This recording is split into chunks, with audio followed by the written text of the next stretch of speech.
But aren't we going in the wrong direction? Because we hear that the public service, federal public service, has grown 25% under the Labor government. We keep hearing about the push for more and more people just to have the right to work from home. There's even talk now about people working a 4-day week, getting paid for 5. It is absolutely ridiculous.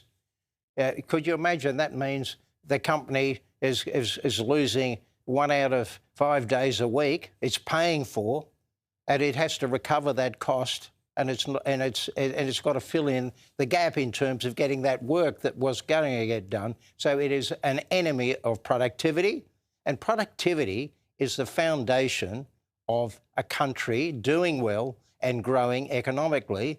And Australia in the 80s and then in the 90s and the noughties shot the lights out in productivity. Yeah. We went, and that was under the leadership of people like, John Howard and what have you, but also Bob Hawke. Yep. Terrific. And they really set us going.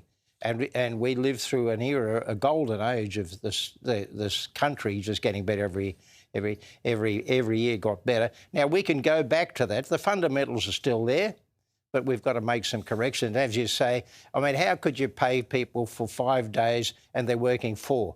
Who pays for that? The consumer. It goes on to the... Yeah, we all pay. A CPI, and then we become even less, competitive, and we go backwards as a country.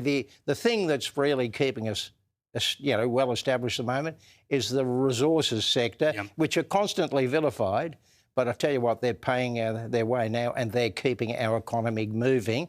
But we need to be more... Manufacturing's collapsing. The manufacturing now is a fraction of what it used to be. So here's a country, thousands of miles or kilometres from everybody, and it's relying heavily on imports now, because manufacturing is a fraction of what it was. It's it's down around 5 or 6% of something of GDP, and we are importing everything we need on long supply chains, many of them quite strategic in many respects as well, and we're paying through the nose for that, and we've lost that capacity.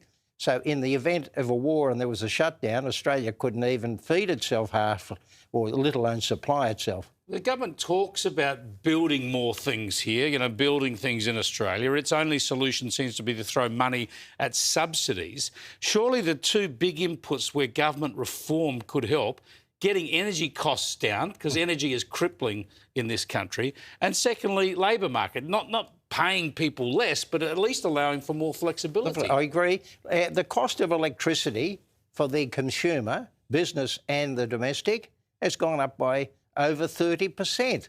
That is a massive increase. Yeah. And you use that enormously in industry, so the cost of goods has gone up. And so we've really got to work on getting the cost of electricity down. We need skills. We're short of skills.